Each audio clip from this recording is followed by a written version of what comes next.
अयोध्या नगरी का वर्णन। सरयू नदी के पावन तट पर बसी अयोध्या नगरी प्राचीन भारत की सबसे समृद्ध और दिव्य नगरियों में से एक थी।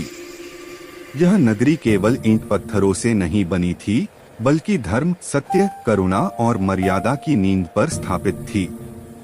अयोध्या को अपराजेय नगरी कहा जाता था, क्योंकि यहाँ अधर्म को कभी स्थान नहीं मिला। अयोध्या की सड़कों पर सदा स्वच्छता और सुव्यवस्था दिखाई देती थी। चौड़ी चौड़ी राजमार्गों के दोनों ओर सुंदर भवन, उद्यान और सरोवर थे।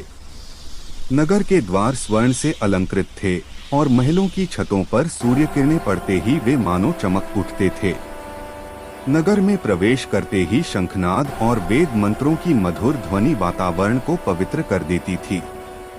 इस दिव्य नगरी के राजा थे महाराज दशरथ, जो धर्मनिष्ठ, प्रजावत्सल और न्यायप्रिय शासक थे। उनके शासन में प्रजा सुखी, संतुष्ट और भयमुक्त थी। अयोध्या में न कोई भूखा था, न दुखी। हर घर में हर्ष और हर हृदय में शांति का वास था। राजा और प्रजा के बीच प्रेम और विश्वास का अटूट संबंध था। अयोध्या केवल भौतिक वैभव में ही नहीं, बल्कि आध्यात्मिक तेज में भी श्रेष्ठ थी। यहाँ ऋषिमुनि, ब्राह्मण और विद्वान निवास करते थे। यज्ञ, हवन और धार्मिक अनुष्ठान प्रतिदिन होते थे। नारी सम्मानित थीं और पुरुष धर्म के मार्ग पर चलते थे।